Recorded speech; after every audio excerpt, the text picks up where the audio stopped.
அவர் இம்காப்ஸினுடைய இயக்குநராக இருந்தாரு. சென்னை சித்த மருத்துவ மன்றத்தில் உறுப்பினராக இருந்தார். அப்ப அதுக்கு அவர் ஓலைச்சுவடிகள் பாதுகாப்பு குழுல இருந்தார். அப்ப அந்த பணிகளை மேற்கொண்டாங்க. ஓலைச்சுவடிகளை பாதுகாக்கிறதுக்கு என்னென்ன வழிமுறைகள் சொல்லி கொடுத்தாங்க.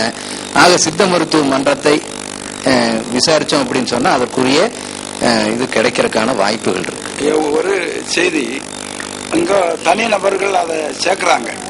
நான் இப்ப உங்கள்கிட்ட ஓலைச்சுவடி நான் வாங்கிட்டேன்னு சொன்னா உங்க பேர் போட மாட்டேன்.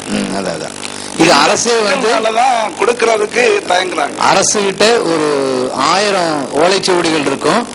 பாரம்பரிய சித்த மருத்துவர்கிட்ட இருந்து வாங்கி அதை அவர் கொடுத்தாரு. அது எந்த அளவுக்கு அரசு வகையில பாதுகாக்கப்பட்டிருக்குன்னு தெரியல. அதே நேரத்தில் ஓலைச்சுவடிகள் பாதுகாப்பிற்காக பயிற்சி வகுப்புகள் எல்லாம் கொடுத்தாங்க. ஆக நம்ம சித்த மருத்துவ துறை அணுகணும் அப்படின்னு சொன்னா அதுக்கேற்ற வகையில் அது எந்த வகையில நம்ம நாடணுங்கிறது அது ஐயா கூட சொல்லலாம். இந்த இதை பத்தி பேசினதுனால உங்க சுவடிகளை பற்றிய செய்திகள் உங்களுக்கு நான் மத்திய அரசினுடைய இதுல இருந்து வர்றதுனால உங்களுக்கு ஒண்ணு சொல்றேன். இந்த ஏடுகளுடைய ஆயுட்காலமும் மேக்சிமம் 200 ஆண்டுகள் 300 ஆண்டுகள் தான். தொட்ட பொடிப்படி ஆயிடும். அந்த நிலையில ஏராளமான மக்கள் அந்த வீட்டுல பதுக்கி வச்சு பரன்ல போட்டு எல்லாமே அழிச்சிட்டாங்க. இருந்தாலும் கூட கடந்த சில ஆண்டு காலமா மேனஸ்கிரிப்ட் மிஷன்ஸ் அப்படிங்கிற ஒரு இயக்கத்தின் மூலமாக நாங்கள் ஒவ்வொரு தாலுகாவிலையும் ஒவ்வொரு கிராமங்கள்லையும் பேரோட எத்தனாயிரம் கிட்டத்தட்ட 2 லட்சம் ஓலைச்சுவடிகள் இருக்கிறதா கணக்கிடப்பட்டிருக்கு. அவற்றை நவீன முறைப்படி டிஜிட்டைசேஷன் அப்படிங்கிற முறையில பண்ணிட்டு இருக்கிறாங்க. ஏராளமான 2300 கிட்டத்தட்ட அது ஒரு ப்ராஜெக்ட் மாதிரியே போட்டு இந்த சென்னை பல்கலைக்கழகத்தினுடைய தமிழ் பேராசிரியருடைய உதவினால ஆயிரக்கணக்கான இதுகளை டிஜிட்டைசேஷன் பண்ணி வச்சிருக்காங்க. கன்னியாகுமரி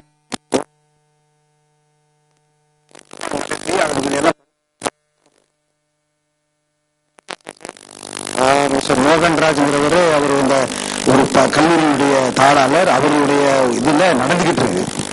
நாங்களும் சென்னையிலையும் அதே மாதிரி இது கவர்மெண்டா பண்ண முடியலைங்கிறதுனால என்ஜிஓக்கள் மூலமா இதை நடத்திக்கிட்டு இருக்கோம்.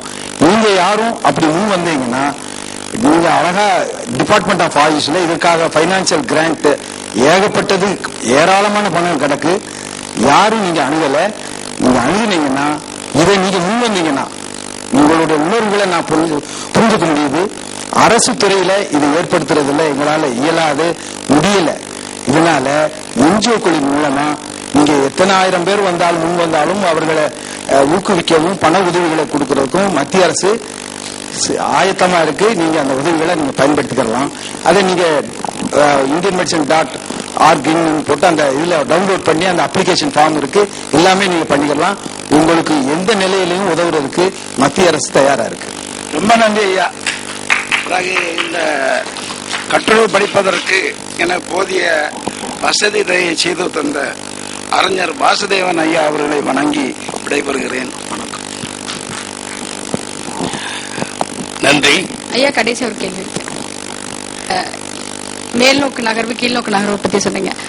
இதுக்கும் உடல் இயக்கத்திற்கும் ஏதாவது தொடர்பு இருக்கா? நிச்சயமாக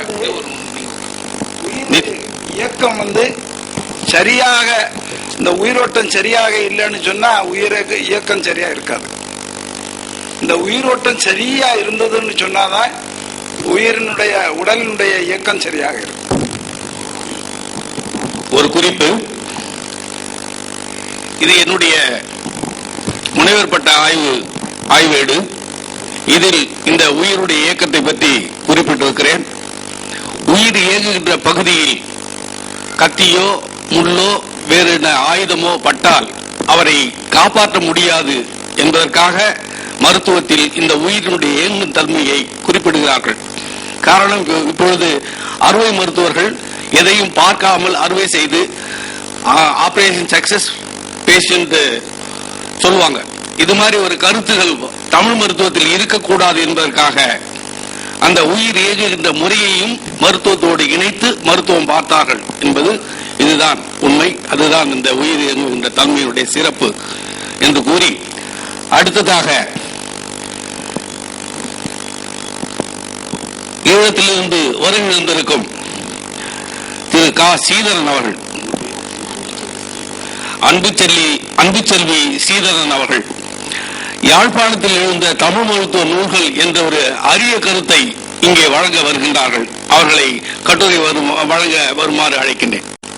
இவ் அமர்வுக்கு தலைமை தாங்கும் திரு வாசுதேவன் ஐயா அவர்களுக்கும், என்னோடு இங்கு கட்டுரை வழங்கியிருக்கின்ற மற்றும் கட்டுரை வாசிப்பாளர் அவர்களுக்கும் மற்றும் இவ்வமர்வில் அமர்ந்திருக்கும் பெரியோர்களுக்கும் எனது முதற்கண் வணக்கத்தை தெரிவித்துக் கொள்கின்றேன். முதலாவது, எனது தலைப்பு யாழ்ப்பாணத்தில் எழுந்த தமிழ் மருத்துவ நூல்கள் ஓர் பார்வை. அறிமுகம்.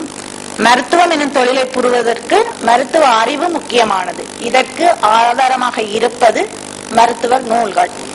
யாழ்ப்பாணத்தில் பொதுவாக தமிழ் மருத்துவம் என்று கூறும்போது சித்த மருத்துவத்தையே குறிக்கின்றது. சித்த மருத்துவம் சிறப்பாக நடைபெற்ற காலமாக யாழ்ப்பாணத்திலே தர்ராஜசேகர மன்னன் காலத்தை குறிப்பிடலாம். இக்காலத்தில் 12,000 பாடல்கள் உடைய தர்ராஜசேகரம் எனும் ஏட்டுச்சுவடி நூல் எழுந்துள்ளது. இங்கு அச்சுவடிவில் எழுந்த மருத்துவ நூல்கள், அவற்றின் நோக்கங்கள், இந்நூல்களில் மருத்துவம் எப்படி வளர்ந்தது என்பது ஆராயப்படுகிறது.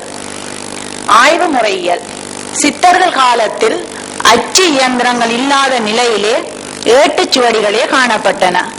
இக்காலத்தில் இந்த ஏட்டுச்சுவடிகளில் உள்ள விடயங்களை புரிந்து கொள்வதற்கு, நினைவில் நிறுத்திக் கொள்வதற்கு இலகுவாக இந்த மருத்துவ கருத்துக்கள் பாடல்கள் வடிவிலே நூல்களாக இயற்றப்பட்டன.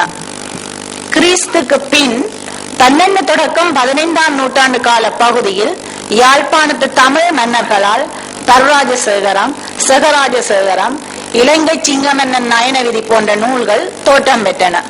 கிறிஸ்துக்கு பின் 17-18ஆம் நூற்றாண்டில் அமுதாகாரம், இருபாலை செட்டியார் வைத்திய விளக்கம், பதார்த்த சூடாமணி, சொக்கநாதர் தன்வந்திரியம் போன்ற நூல்கள் உருவாக்கப்பட்டுள்ளதாக அறிய முடிகிறது.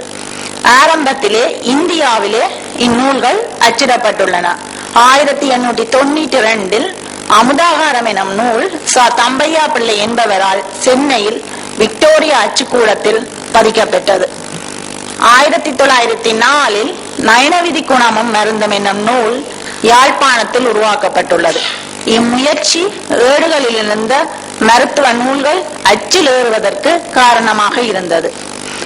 பொன்னையா அவர்கள் ஏடுகளில் இருந்த நூல்கள் பலவற்றை அச்சில் ஏற்றுவதற்கு முக்கிய காரணகர்த்தாவாக விளங்கினார்.